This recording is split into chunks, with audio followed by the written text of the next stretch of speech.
Selamat malam Bapak Ibu Saudara yang terkasih di dalam Kristus Yesus.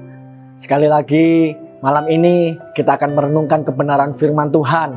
Markus pasal yang ke-11 ayat yang ke-12 sampai yang ke-14. Keesokan harinya sesudah Yesus dan ke-12 muridnya meninggalkan Betania, Yesus merasa lapar. Dan dari jauh ia melihat pohon ara yang sudah berdaun. Ia mendekatinya untuk melihat kalau ia mendapat apa-apa pada pohon itu. Tetapi waktu ia tiba di situ, ia tidak mendapat apa-apa selain daun-daun saja, sebab memang bukan musim buah ara. Maka katanya kepada pohon itu, "Jangan lagi seorang pun makan buahmu selama-lamanya." Dan murid-muridnya pun mendengarnya.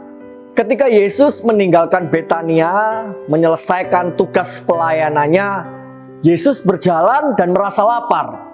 Ketika melihat sebuah pohon ara yang daunnya lebat, Yesus inginkan buah dari pohon ara itu.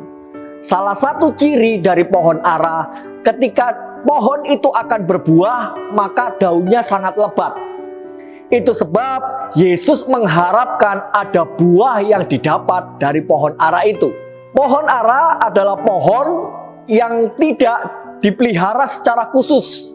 Pohon ara biasanya tumbuh di pinggir jalan, tidak memerlukan perawatan khusus, tidak memerlukan pemeliharaan khusus.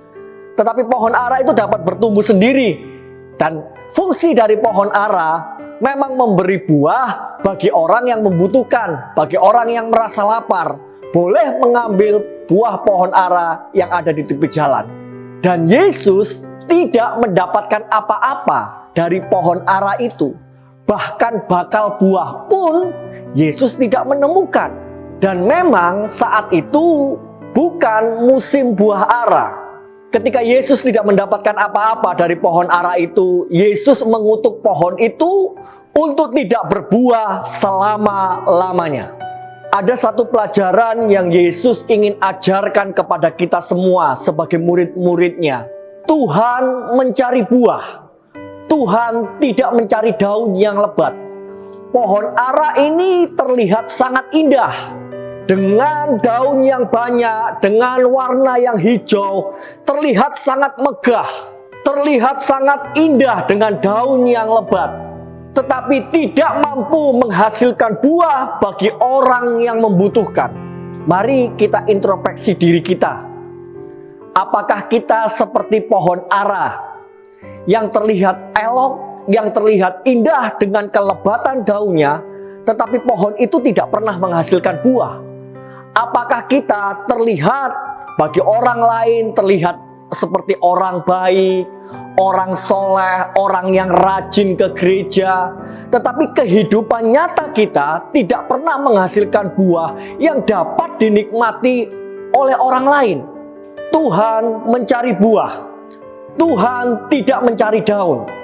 Yang dicari dari hidup kita adalah buah yang bisa dinikmati dan bisa bermanfaat bagi orang yang membutuhkan. Seberapa besar firman yang telah kita dengar, seberapa besar waktu yang telah kita berikan kepada Tuhan untuk kita berhubungan intim dengan Tuhan, mempengaruhi hidup kita, menguasai hidup kita. Ketika firman itu belum berkuasa atas kita, mustahil kita akan menghasilkan buah yang baik yang dapat dinikmati orang lain. Rasul Paulus menegaskan bahwa kita adalah manusia roh yang tinggal di dalam daging. Daging kita rawat, kita beri makan.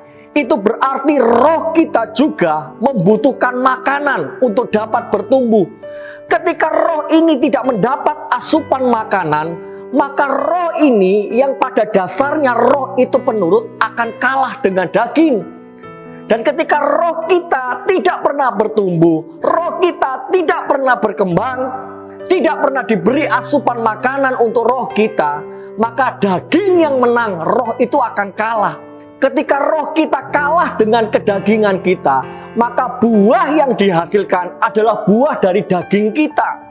Itu sebab mengapa kita sering iri hati, marah, cemburu, kecewa, sakit hati, kepahitan terus ada di dalam hidup kita. Karena roh kita tidak bisa menghasilkan buah. Roh kita tidak pernah diberi makan oleh firman Tuhan. Daging kita yang menang. Itu sebab lewat renungan singkat malam hari ini, firman Tuhan mengingatkan kembali kepada kita. Tuhan cari buah yang dihasilkan dari hidup kita. Buah yang dihasilkan dari kebenaran firman Tuhan. Saya mau mengajak Bapak Ibu Saudara, mari isi hidup kita dengan kebenaran firman Tuhan. Karena hanya dengan firman Tuhan menuntun hidup kita, menjadi pelita bagi langkah kita, agar hidup ini benar-benar menghasilkan buah, dan buah itu dapat dinikmati oleh orang banyak. Hidup kita menjadi berkat. Kita telah diberkati oleh Tuhan, kita telah diberi keselamatan, selayaknya sepatutnya kita menjadi berkat bagi orang lain. Dan nama Tuhan yang dipermuliakan lewat buah hidup kita. Dan dengan demikian, kita akan terhindar seperti pohon ara yang malang.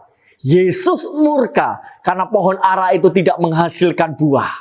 Tapi marilah Bapak Ibu Saudara, kita berbuah di dalam kebenaran firman Tuhan, menghasilkan buah yang menyenangkan hati Tuhan. Selamat malam, Tuhan Yesus memberkati. Selamat beristirahat.